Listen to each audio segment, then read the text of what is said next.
The first films are the chest films. Now, this first study that we see here is a computerized tomography or CT scan.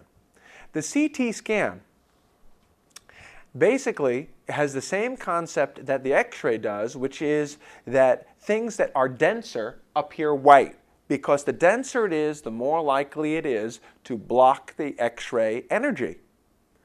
Things that are less dense, like air, we're going to appear dark because the film is going to be more exposed.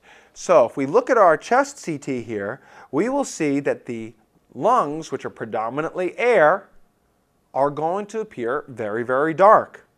The bone here, this is the sternum. The sternum appears very white because it blocks all the X-ray energy.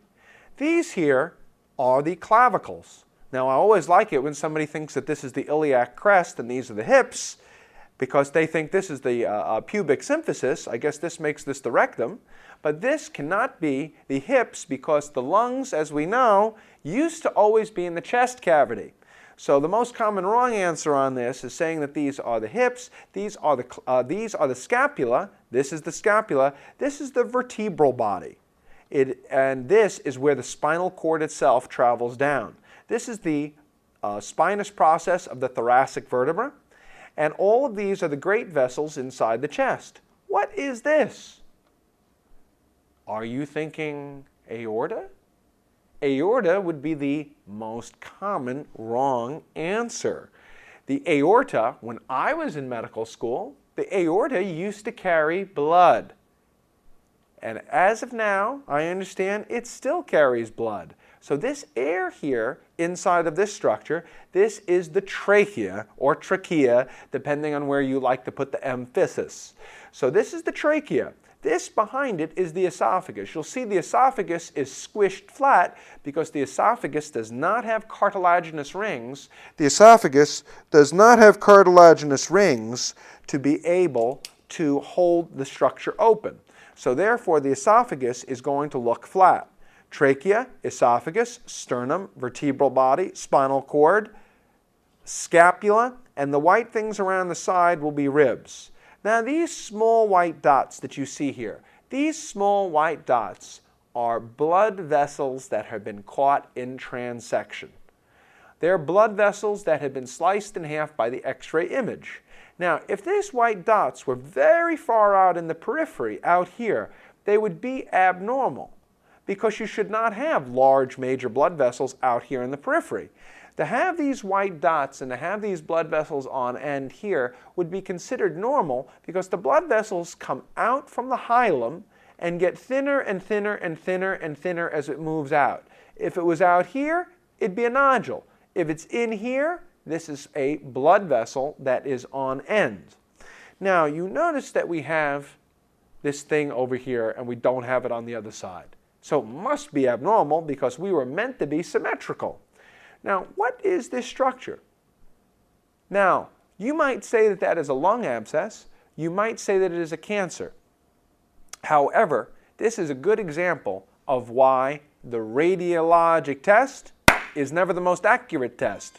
The radiologic test is never the most accurate test. Why? Because when you're looking at a radiologic image, all you can tell is that there is a mass.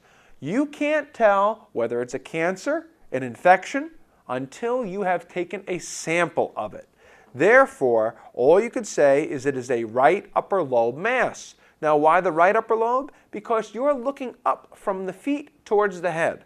So when you're looking up at the patient, the CT scan, you're looking up at them from their feet to their head, and it's slicing, slicing, slicing, and that is why that image with the mass is on the right-hand side. Because if the person's lying up on their back and you're looking up at their feet, that would be on the right side. Now you might say, how do I know that it's a right upper lobar mass? Because the trachea is visible. If it was an a lower lobar mass, it would be below the bifurcation of the trachea or the carina. Therefore, this is a right upper lobar mass, and that's all you can really say about it. In general, the image here is to show us that bone is the whitest. If we look here, bone is the whitest, air is the darkest, And the muscles, such as these paraspinal muscles and these muscles around the scapula, come out with a density in between because they're not as dense as bone, but they're not as airy as air. Next image. This also is a CAT scan or CT scan, computerized tomography of the chest. Now, the fact that this is all dark here is not abnormal. It's just that this is a technical issue with this film because we're trying to show just this structure up here. Now, once again, this is the trachea, this is the esophagus, vertebral body, rib, rib, rib, rib. These are the paraspinal muscles. This is why you're standing up and not flopping over on your side like a boneless chicken, because these muscles are keeping you erect, holding your vertebra up. So the point here is that we have a mass inside the chest. This chest wall mass is near the anterior part of the chest wall. Question: what is the most accurate diagnostic test in the evaluation of this chest lesion? The most accurate. X-ray would not be as accurate, although X-ray might be the initial. CAT scan would not be the most accurate, although it's better than an X-ray. MRI would not be the most accurate, although it is better or possibly as good as a CT scan. The most accurate test is a biopsy. And you can see here, or try to see here in the image, must be something. There's an arrow there. Poking a hole through your anterior chest wall, kapunk, and taking a sample of this lesion that is in the anterior chest wall. The radiologic test is never the most accurate test. The radiologic test, because you cannot stain a CT. You can't culture an MRI. You can't get sensitivity testing on a scan. If this is a cancer, you won't know what type unless you take a sample. If it's an infection, you won't know what organism. So this is a transthoracic lung biopsy. Transthoracic lung biopsy is the most accurate test. This is a chest X-ray. Here is a normal sized heart. This is a heart that basically in this posterior anterior film looks its normal size, because if we look up here, the heart should actually, if you take the transthoracic diameter between here and here, the heart should be less than 50% of the total transthoracic diameter. So if the transthoracic diameter here through the middle, this heart should not be more than 50% of it. The heart should normally be less than 50% of the total transthoracic diameter. On an AP film, anterior posterior, it looks larger. On a PA film, it looks smaller. So it's less than 50% on the PA film is normal. On an anterior posterior film, as a technical issue of the fact that the heart is further away from the photographic plate, the heart on the AP film will look greater than 50% just because it's an anterior posterior film, an AP film, not because it's abnormal. The normal is less than 50% of the total transthoracic diameter, which this is. Now, back to this chest film. These are clavicles. These are your collarbones. Oh, 1 rib, 2 rib, 3 rib, 4 rib, 5 rib, 6 rib, 7 rib, 8 rib, 9, 10, 11 ribs visible here. So this is a normal inhalation, Now what we see here is that this is the normal hilum, and the hilum is where the blood vessels are coming out of the pulmonary artery. And here we have a cavitary right upper lobar mass. Now, you might say, isn't it an abscess? No, because you can't tell it's an abscess until you do the biopsy. The radiologic test is never the most accurate test because you cannot stain a CT scan, you can't get cultures on an X-ray, you can't get sensitivities on a scan. So all we can say for sure is that this is a cavitary, because this is the wall, this is the air, this is the cavity. This is a cavitary right upper lobar lesion. wall, air, wall, wall around the cavity, and this is post-obstructive pneumonia or atelectasis. The cavity blocks the air into that bronchus. When the air gets blocked, it starts to get reabsorbed, and what will happen is that there will be more atelectasis and post-obstructive symptoms in the area of the lung that is distal to the cavity. Cavitary right upper lobar lesion. The most accurate test would be the biopsy. Or is it a CT scan? This is a CT scan of the same person.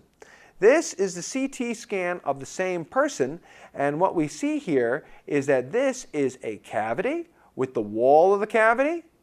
This is the cavity with the wall of the cavity, and this is the post-obstructive pneumonia. This is the post-obstructive pneumonia. This is the wall of the cavity. These things here, these are blood vessels on end. You'll see that the blood vessels are large when they're near the hilum. So a larger one, and it gets smaller and tapers out, tapers out, tapers out as it goes to the end. And in the periphery, the blood vessels should be very, very small as they are here. If this round white dot was out here in the periphery, this would be an abnormal nodule. Because it's here right towards the center, this will look like a normal blood vessel on end. This is a cavity, the wall, the air, the post-obstructive pneumonia. The point is to show you that the image that you see on an X-ray of a cavitary upper lobar lesion is better defined on a CAT scan. Better defined, but not fully defined. You have a better definition in greater detail, but no matter how long I look at this X-ray, it's still not going to show me if this is Staphylococcus, Streptococcus, Peptostreptococcus, cavitary lymphoma, or cavitary squamous cell. The radiologic test is not the most accurate. We need a biopsy. Next study, a chest X-ray. Here's the normal appearance of ribs on a chest X-ray. Now, it's hard for the beginner to detect the abnormality. Let us meditate. Let us go and chant on this and see if we can detect what is abnormal. Om, om. What's abnormal is this collection of perihilar adenopathy. This is big lymph nodes. This is bilateral perihilar adenopathy. And you might say, well, Conrad, how come this is not the pulmonary artery? Pulmonary hypertension could make a big artery. That's true. But you see this structure going through the center of it with the air? You can't have a bronchus going through the pulmonary artery. Here is a bronchus with air in it. Here is the bronchus. Light, dark, light. Light, dark, light. That's why this can't be the pulmonary artery. It's collections of perihilar adenopathy encasing the bronchus. Nodes, nodes, nodes, nodes. Bronchus down the center.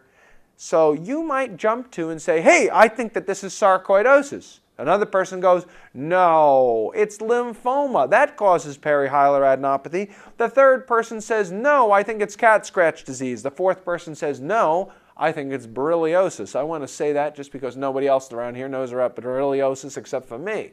So it could be sarcoid, it could be lymphoma, it could be tuberculosis, it could be borreliosis if you're sniffing the wrong fluorescent light bulb from 1953.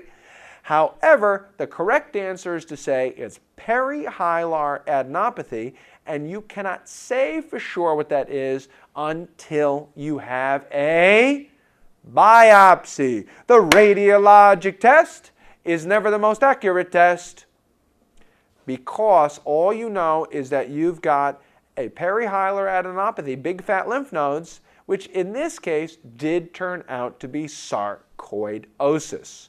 So if we tell you young African American female with erythema nodosum, then you say it's sarcoidosis. If I tell you that it is an immigrant with a fever, cough, and sputum, weight loss, night sweats, then you'll say it's tuberculosis.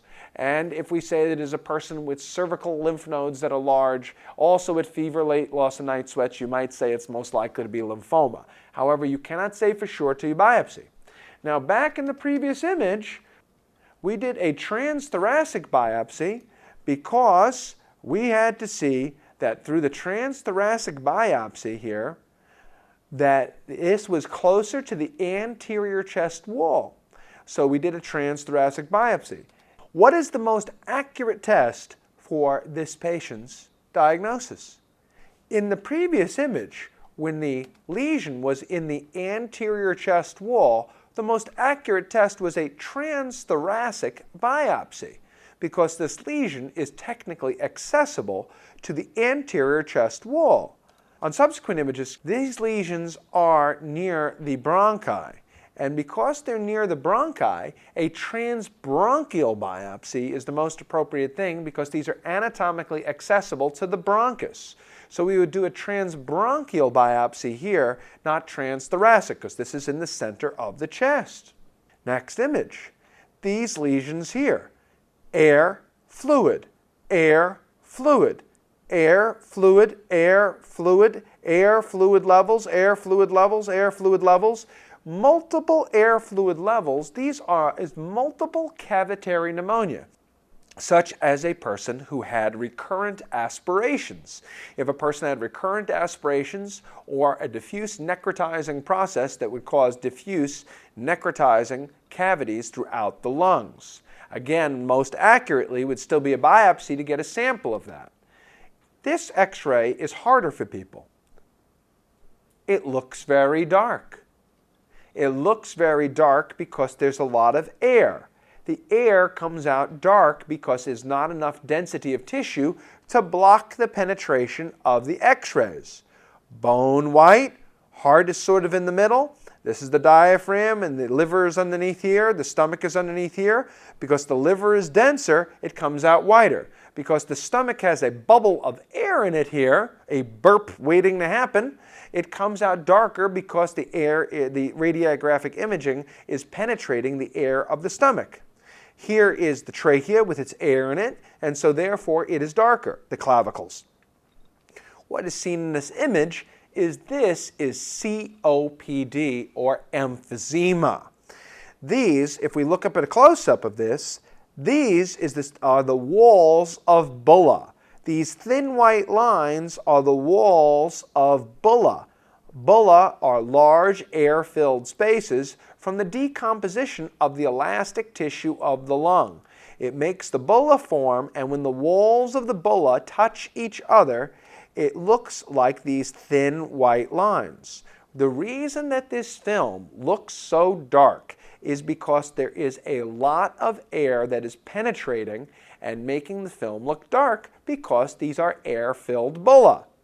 Therefore, COPD, the heart is sometimes seen to be stretched because as the diaphragm drops down, it pulls the heart along with it and stretches that heart. And you have darker lungs because there's more air because the lung parenchyma has become damaged and stretched out. The treatment for this is lung reduction surgery. Again, the close-up. The wall of the bulla, like two balloons pressing on each other. One balloon here, and this is the wall of the two balloons touching each other. This is COPD emphysema. Now, another close-up of a right upper lobe. So this right upper lobe here, this is a mass lesion. Now, the previous film showed air-filled lesions and bulla. This lesion shows a mass lesion in the right upper lobe or superior sulcus tumor. This is a right upper lobe solid lesion of a superior sulcus tumor or a Pancoast's tumor. Therefore, this is a patient who has a solid lesion in the lung. So, even though the X-ray may show that this is a lesion here clearly in the superior sulcus, you can't determine the specific diagnostic etiology until, again, you have a biopsy. The radiologic test is never the most accurate test. This next film shows a chest film. You will see that it is lighter here and darker here. Is the problem with increased density here or less density here? This, although the film is a little grainy as a technical quality issue, this film shows a pneumothorax. In other words, this side of the film is whiter. This side of the film is darker. However, the abnormality is not that this side is too light. The abnormality is that this side is too dark. This thin white line, as you see here, is the edge of the lung. Here is the lung that has been collapsed down from a total pneumothorax. Here is the wall of the lung that has been collapsed down. Here is the pneumothorax. Here is the wall of the lung. And this is just compressed, scrunched down, total pneumothorax. Total, but not tension. It's not a tension pneumothorax because the heart is in the center where it belongs. If it was a tension pneumothorax, that heart would be pushed over, the heart would be shoved over, and the mediastinum would have shifted. This is a total pneumothorax based on the fact that this thing here, that is a subclavian central venous line. Now we have some good news about this subclavian central venous line. The good news is that the tip is at the juncture of the superior vena cava and the right atrium, just where it should be.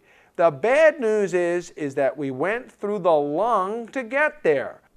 There is an expected complication rate of about 1 in every 100 to 200 subclavian central venous line placements that unfortunately this small number of people will get a pneumothorax. So it is not common. On the other hand, it is not unexpected. If you do more than a few dozen central lines, eventually it can happen to you. So therefore, this subclavian line is called the pneumothorax. We want the tip of the line to be between the superior vena cava and the right atrium because if the tip is further down, it can hit the septum and cause a bundle branch block. If the tip is further down, it can hit the tricuspid valve and cause endocarditis. If the tip is further down and is in the heart, we don't want it to be in the heart because we want the tip of the central line. We want the tip of the central line. If this is the superior vena cava, we don't want the tip of the central line to be inside the heart itself. We want the tip to be here just at the juncture. If it goes into the heart, it can go through, hit the septum, and possibly cause a bundle branch block if it's hitting the septum of the ventricles. If the tip is hitting the tricuspid valve, it can cause endocarditis. If the tip was hitting the atrium, it can cause atrial fibrillation. The valve, it can cause endocarditis. The septum, and it can cause a bundle branch block. Therefore, we want the tip of the central line as close to being in the heart as it can without actually entering the heart. Central lines that enter the heart cause problems. Central lines that are near the heart provide for maximum dilution. This is a total pneumothorax and a person who needs a chest tube. Next image. These patients, dark here, dark on this side, dark on this side, light on this side, these are pneumothoraces as well. Here's a pneumothorax and here's a pneumothorax. However, unlike this image where you see the heart is in the center in perfect position, these images show that the heart has been pushed over. The heart has been pushed over. So this is an example of mediastinal shift. These are tension pneumothoraces. These are an emergency. These patients will develop hypotension, tachycardia. These patients can lose their pulse. These patients can develop pulseless electrical activity. This person has a chest tube deficiency. The best initial management of this patient, however, is not a chest tube. The best initial management of this patient is a needle placed in the second right intercostal space. Boom! and pop that balloon before the mediastinum shifts over completely, it will bend off the vena cava. If the heart shifts over to the left as it is here, what happens as the mediastinum shifts is that the vena cava gets kinked off and bent off. And you actually can occlude the vena cava. As the heart shifts over to one side, the vena cava is still attached. So what ends up happening is that the vena cava gets scrunched down and can be obstructed, and you get pulseless electrical activity. Tension pneumothorax, mediastinal shift. Needle in the second right intercostal space is the best initial step. Chest tube is the most effective step. Next image. I don't know, but I think this is a new posterior-anterior film. But what do you see in it? And the answer is, I see a lot of grainy pixels. However, what's the pathology? What are those? No, that's the chest. That's a normal structure. Here, sharp costophrenic angle. Sharp costophrenic angle. You could see that the dark area of air goes right into the costophrenic angle. Here's the clavicle. Here we have lots of ribs. 1 rib, 2 rib, 3 rib, 4 rib, 5, 6, 7, 8, 9, 10, down to 11 ribs. 10 to 11 ribs, a normal inhalation. Here is the acromioclavicular joint, the clavicle. Here you could see the little spinous processes of the thoracic vertebra, the little white dot behind there. Normal clavicle, scapula. This is the most important film for us. This is a normal PA film. No pathology. Normal PA film. Pause and absorb. Let us have a moment of silence to appreciate the PA film. That's it. That's as long as I stay quiet for. It never gets longer than that. This film, next one. What do you see here? This is the heart. That's normal. Ribs, rib, rib, rib, the white things. The vertebra getting more and more visible because there's more and more air as we go down, down, down, getting darker, darker, darker, darker, darker, darker, darker. That's normal. This is the retrosternal air shadow. As the right ventricle hypertrophies, it hypertrophies anteriorly. If there's right ventricular hypertrophy, this retrosternal airspace gets obliterated. This would be where the left atrium is. The left atrium is the most posterior structure in the heart. This is the hilum. Heart, retrosternal airspace, darker, darker, darker, darker. If we look at a lateral film, what we will see is that on the lateral film, that the right ventricle is the majority of the structure. 70% of the anterior surface of the heart is the right ventricle. If you get stabbed in the chest, 70% is in the right ventricle. 25% or so is the left ventricle, and a small amount is the atrium. The left atrium is the most posterior structure in the heart. So therefore, the left atrium hypertrophies backwards, and as that left atrium hypertrophies backwards, it bounces into the esophagus. That's why the transthoracic echocardiogram is the most accurate way to assess the left atrium. You get lowered down here into the esophagus, and you wave at the left atrium. Hello, left atrium. How's your mitral valve? So the transesophageal echo is the most accurate way to assess the mitral valve and looks at the posterior structure. Right ventricle is anterior. 70% of the anterior surface of the heart is right ventricle.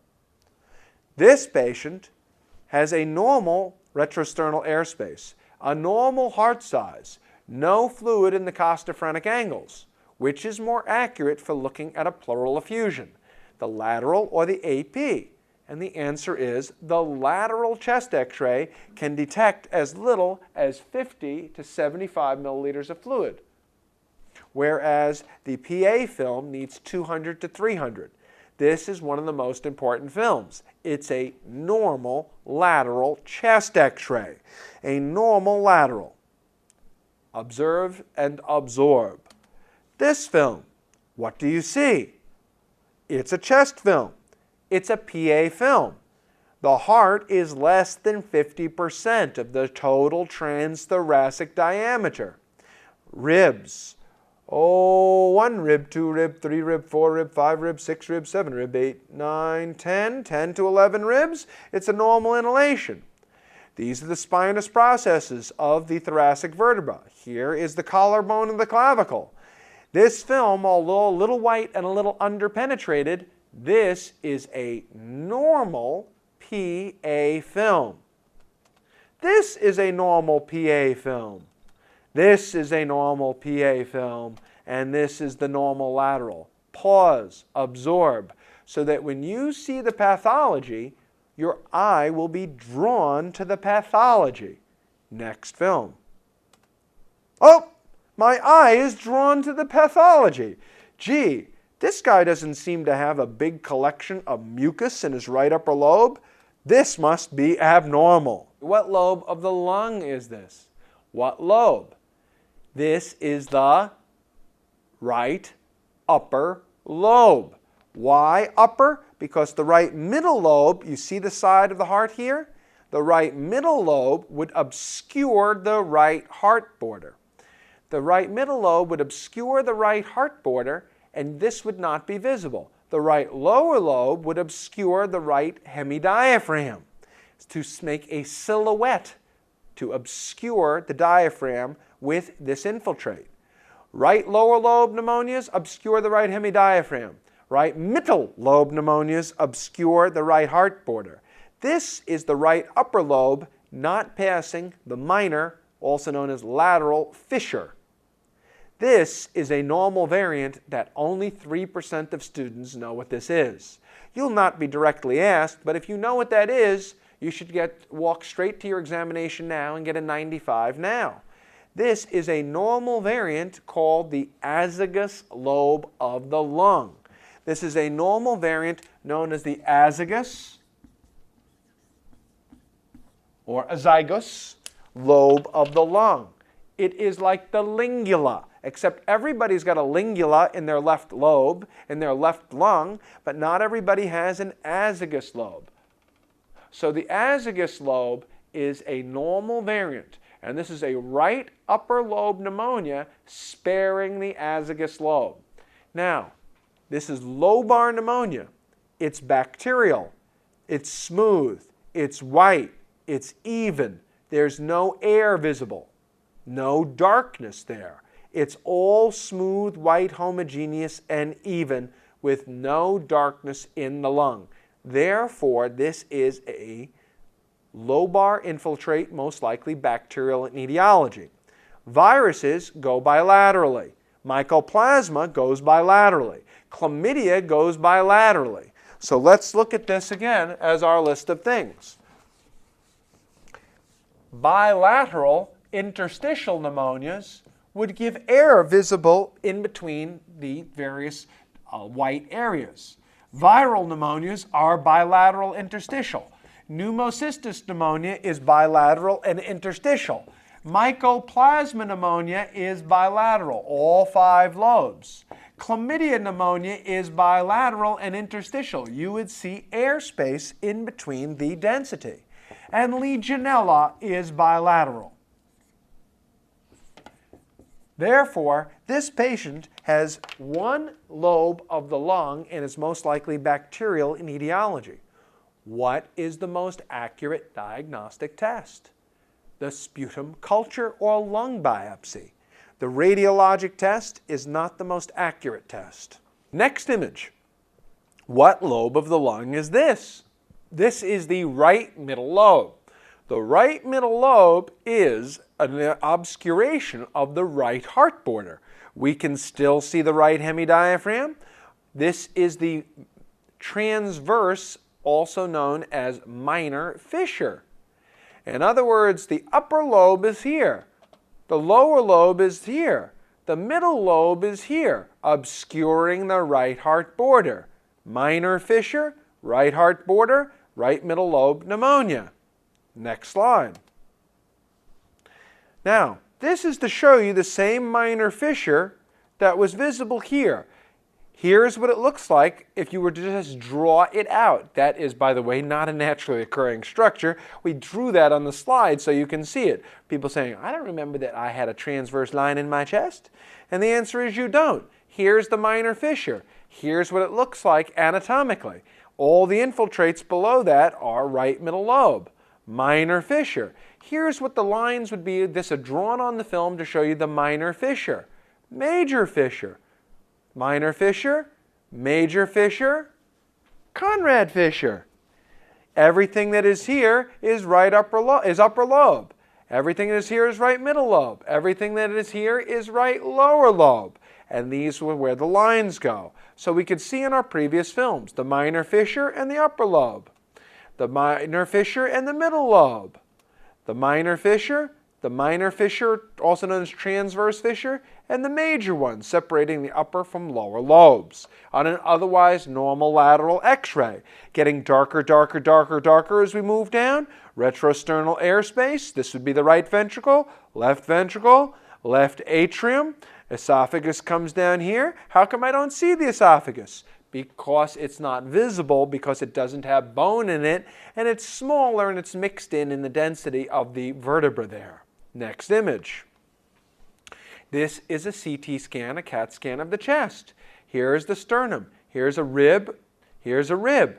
Things that are denser appear white because they're blocking the radiation energy. Rib, rib, rib, sternum, rib, rib, rib, scapula. These are muscles around the scapula. These are paraspinal muscles. These are paraspinal muscles. This, I don't think, is so normal. What is this? This is the normal great vessel. This is the abnormality. Now, you could say that this is satellite imagery of the Mississippi Delta, and it kind of looks like that. This, instead of swampland, this is infiltrate. This is what pneumonia looks like on a CAT scan. This air-filled area down the middle, that's the bronchus. Bronchus and the airspace here. So this is a right middle lobe pneumonia, this is a bronchus, and this is a patient with a right middle lobe pneumonia visible on a CT scan. Here's a right middle lobe pneumonia. What's the most accurate test? A sputum culture or gram stain or biopsy of the lung, because the CAT scan of the right middle lobe infiltrate shows you greater detail, but not the organism. The radiologic test is never the most accurate test. The radiologic test is never the most accurate test. This is a right middle lobe infiltrate, and this is what it looks like on a CAT scan. Next image. This film shows bilateral interstitial infiltrates. You can see from this film that there's still dark areas visible through the infiltrate. There's still dark areas visible through the infiltrate. This is this lacy, fine, interstitial, bilateral pattern. You'll see when you look at this pneumonia that there is no airspace visible. It's one lobe and it's pure homogeneous white. So this is a lobar infiltrate from bacteria.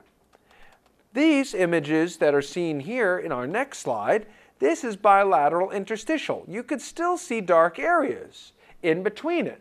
That is because in interstitial infiltrates, if this is the alveolus, the alveoli are still empty and filled with air. The disease is in between the alveoli. Therefore, the most accurate test for these things depends on the particular pneumonia. For viral pneumonia, it's antigen detection. For pneumocystis, it's bronchoalveolar lavage. For mycoplasma, it would be a serologic test or cold agglutinins as a best initial test, or serologic testing to look for mycoplasma antibodies. For chlamydia, it's IgM, antibody against chlamydia pneumonia.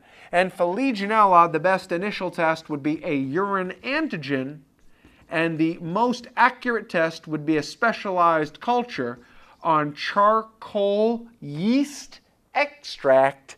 And the reason that urine antigen is what we use is because urine antigen has a 99% specificity, meaning if it's positive, you got it, and it's available faster. The culture for the Legionella is going to take 7 to 14 days, which means the patient's either going to be cured or dead by the time you get the results. So we don't ever have the culture in time to give us information to make a treatment decision. The treatment decision is made based on the presence of the urine antigen. All of these can have bilateral interstitial infiltrates. The disease is inside the interstitium. The alveoli are empty.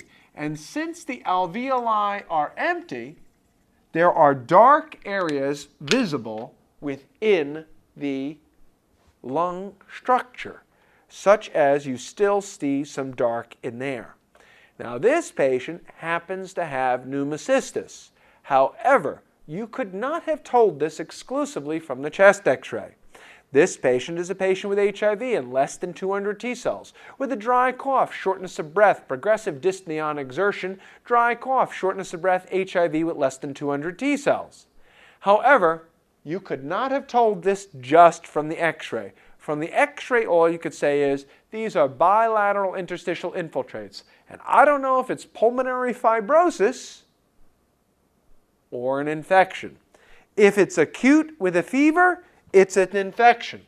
If it's chronic and long-term, if it was chronic and long-term, you could get this at the beginning from silicosis. You could get this from asbestosis.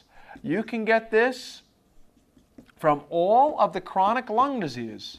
Berylliosis, asbestosis, pneumoconiosis, mercury inhalation, pulmonary fibrosis, or just being idiopathic pulmonary fibrosis. Now, when this interstitial disease becomes worse, the parts where the interstitial spaces meet starts to become even thicker, thicker and thicker and thicker. And what happens is that the thicker and thicker parts where the interstitial spaces meet starts to look like nodules. And on an x-ray, this starts to look like a net. Now, we can't just say net because, well, we don't want to go in medical school and get $180,000 in debt just to say net. Why, my mother could say that for free. Say net. So we say reticular. Reticulum is a $5 word for net. And chronic interstitial infiltrates become reticular and nodular. So when you have bilateral interstitial infiltrates and it becomes chronic, long-term, more fibrosed, these parts in the middle start to develop a nodular pattern, and it starts to look as bilateral interstitial infiltrates, forming eventually the reticular nodular pattern. Infections don't do that much because infections get better. Chronic pulmonary fibrosis from silicosis, asbestosis, berylliosis, byssinosis from sniffing cotton has chronicity and can cause pulmonary fibrosis. Infections generally don't fibrose. Pneumoconiosis and inhalational injury can fibrose. There is no specific therapy for any of these. Chest x-ray, chest CT, biopsy is the most accurate test, no treatment. Chest x-ray, best initial. Chest CT is more accurate. Chest biopsy, lung biopsy is the most accurate, no specific therapy. If there is actual inflammation, you will use steroids. If there's no inflammation, steroids won't help. Bilateral interstitial infiltrates. Acute with a fever, it's one of these infections. Chronic with no fever, it is one of these inhalational injuries, including byssinosis, which is for cotton inhalation. When it is mild, it's bilateral and just interstitial. more chronic, nodular. More chronic where it becomes even thicker and these walls become even thicker is known as honeycombing. Honeycombing, such as forming the thick walls like a honeycomb for bees. So it's just a matter of severity. Interstitial is the mildest. Reticulonodular more severe. Honeycombing the most severe. Now, as this gets worse, the bilateral infiltrates that you can see here, as it gets worse, the fine lacy pattern can get even thicker and you start to form nodules. And this is a reticulonodular pattern. Now, if you have this patient with HIV, this is a person who has cough, dry cough, fever, shortness of breath, hypoxia, high AA gradient. What's the next best step if you see this chest x-ray? To start Bactrim and steroids if the PO2 is less than 70 or the AA gradient is greater than 35. Start steroids if the PO2 is less than 70 or the AA gradient is greater than 35. However, what's the most accurate test is bronchoscopy and bronchoalveolar lavage. Here we see the bronchoscopy on this person who, as we enter in the bronchoscopy, we see that these are the vocal cords. This is the carina with the main stem bronchi going into the different lungs. This is getting down into a bronchus, and finally here, all the way down in, we squirt fluid into that bronchus and suck it back, and this is the lavage, the wash, lavarse mis pulmons, washing my lungs, bronchoalveolar lavage. I take a bronchoscope, we pass your vocal cords, we go in here and here's the carina in the main stem bronchi. We get down here into a small bronchus and throw some saline down there, wash it out, suck it back, concentrate it, and stain it for pneumocystis.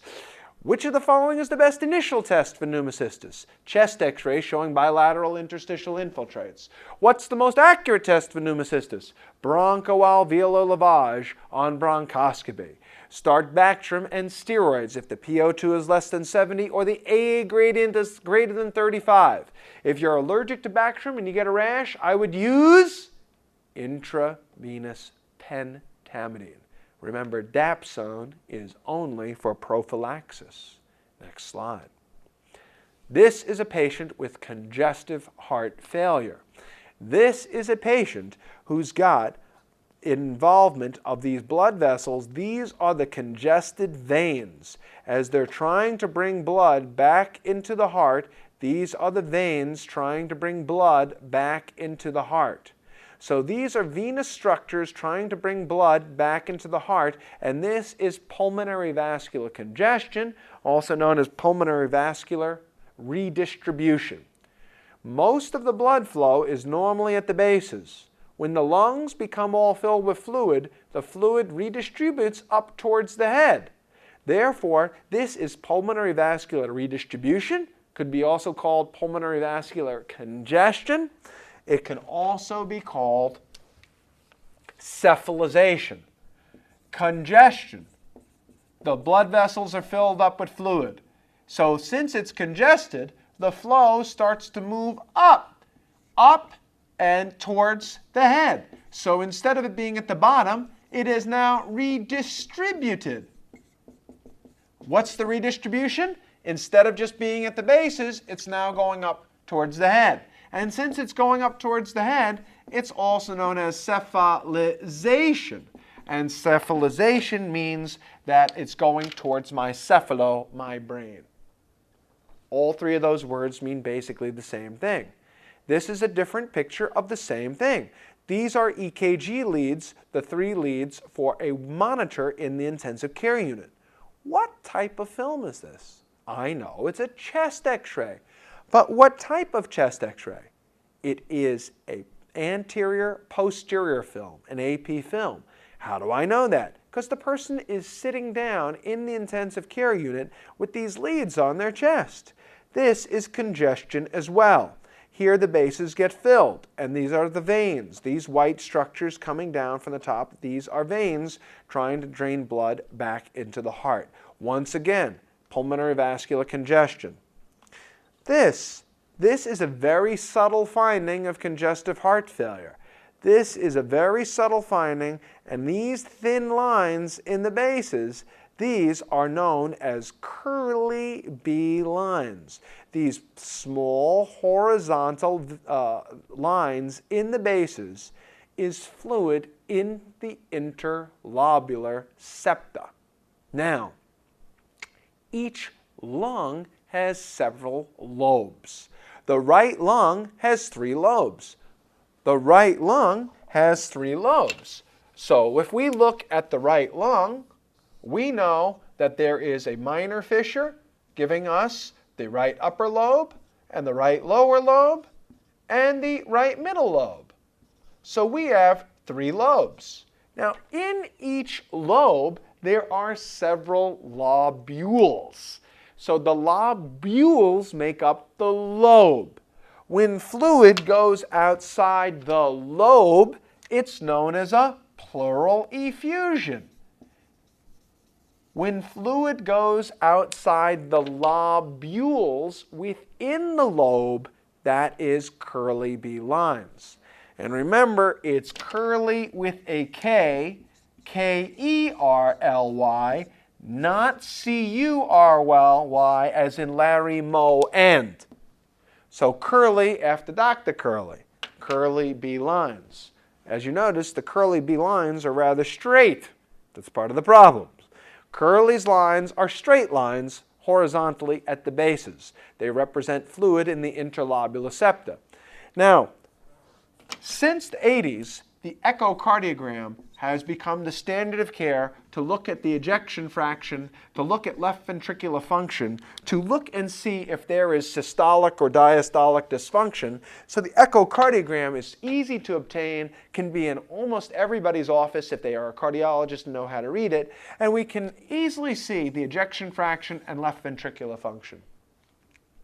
Findings like curly B lines are a leftover from the time between Madame Curie, also known as Madame Skłodowska, our Polish lady who married the Frenchman, and Madame Curie spent 10 or 20 years stirring pots in her backyard to discover radium with her husband. Now, Madame Curie introduced the first portable X-ray equipment in the First World War, where she created the first ambulance service with an X-ray box on it. So from around 1915 to around 1985, we were using predominantly X-rays to look at people who had congestive heart failure.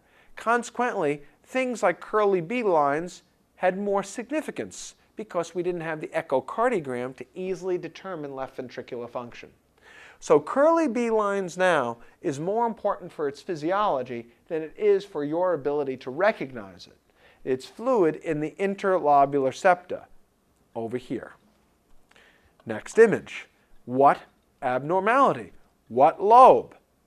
It's not right lower, because if it was right lower, it would obscure the right hemidiaphragm.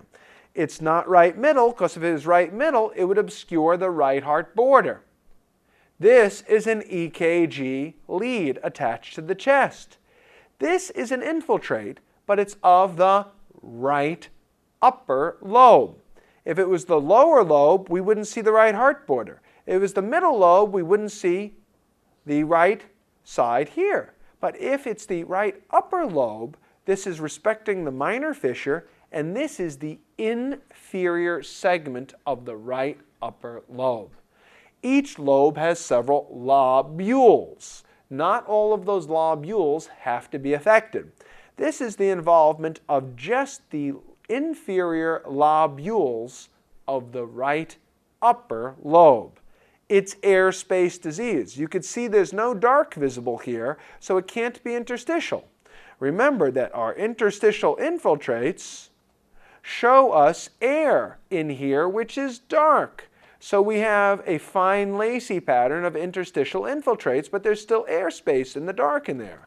Whereas when we have a solid alveolar infiltrate, all those air spaces are filled in.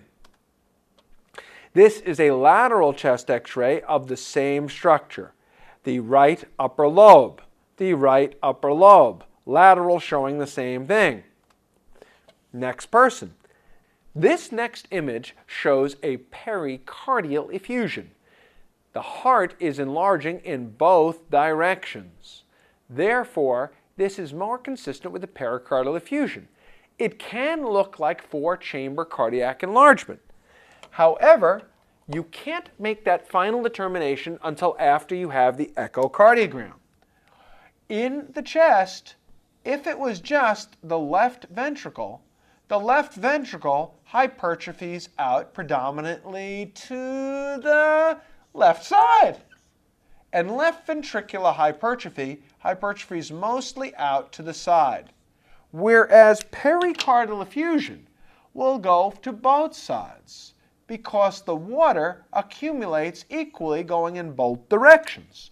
So basically, the heart starts to take on the shape of a Hershey's Kiss. Out to both sides, because that's what the liquid, if there's a bag of liquid in here, it's going to go out to both sides. Whereas the left ventricle hypertrophies just out to one side. Pericardial effusion, look at the image again. It goes out to both sides.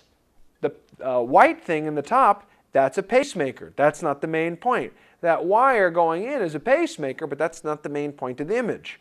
What you see on the side here with the dark area, that's the colon, and this is a gastric air bubble that you see horizontally in the stomach. So this is a pericardial effusion or four-chamber cardiac enlargement. You can't tell for sure until you have an echocardiogram. Next slide. This is left ventricular hypertrophy. This is the heart hypertrophying out to the left side. So this is left ventricular hypertrophy as the heart hypertrophies out just to the left side. This is a pleural effusion. This is some effusion. This is some effusion. You see it's cupping the lung. That cupping the lung here is called a meniscus sign. The fluid goes up on both sides. The meniscus that's formed cupping the lung. So this is a pleural effusion. If I wasn't certain, what film could I do to see if it moves? Decubitus films. If it's an effusion, it will move around. If it's not an effusion and it's an infiltrate, it won't move. If it's in the lung, it won't move. If it's outside the lung, it will move. This is a pleural effusion, and this is meniscus sign, as the fluid is cupping the lungs. So therefore, this is a pleural effusion. What is the most accurate diagnostic test? Thoracentesis. Put a needle into this fluid from the back, suck out some of that fluid, and send it for analysis. Thoracentesis, to analyze the pleural effusion. This also is a pleural effusion. This is a CAT scan, rib, sternum, spinal cord there, vertebral body, spinal cord, scapula. These are the muscles around the scapula. This is the spare ribs over here, tasty. That's the muscles in between the ribs.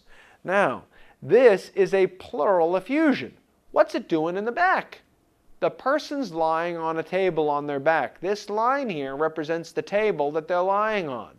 They're lying at the back. You're looking up at their feet. That's why this is the right-hand side. You're looking up from their feet to their head. This is fluid that is pooled down in the back simply because of gravity. Now, this is not a decubitus x-ray. This is a chest CT, which is always done on your back.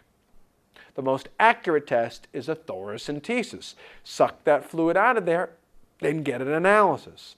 If it's tuberculosis, the most accurate test will be a pleural biopsy.